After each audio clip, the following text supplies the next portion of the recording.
বুধবার দিনটা ল্যাদ খাওয়ারও টাইম পাই না, এতটাই ব্যস্ত থাকি। রাধে রাধে, আমার আরেকটা ডেলি ব্লগে তোমাদের স্বাগত। ঘুম থেকে উঠেই ফ্রেশ হয়ে চলে যাচ্ছি পড়াতে। আর সকাল থেকেই এত রোদের তাপ, মানে সকাল 7টায় যে ছাতা ছাড়া বেরোনোই যাচ্ছিল না।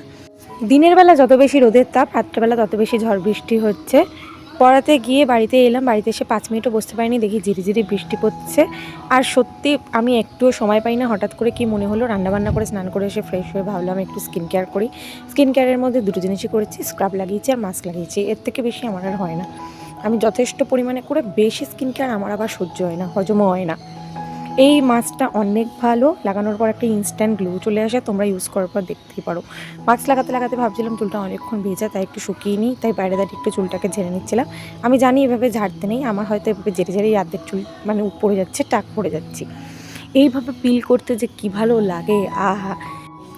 যতই বলি যে ল্যাদ খাওয়ার টাইম পাইনি, বিজি ছিলাম, কিন্তু বিশ্বাস করো ল্যাদ খেয়ে বাড়িতে পড়ে থাকার থেকে বিজি থাকাটা আমার কাছে বেশি ভালো লাগে।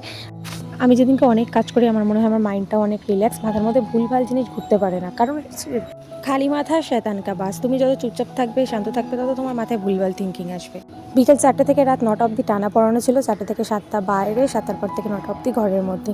মা সারাদিন অনেক খাটাখাটনি করে, তাই ভাবলাম রাতে মাকে একটু রুটি করে হেল্প করে দিয়ে, এভাবেই আমার একটা সুন্দর দিন শেষ হলো।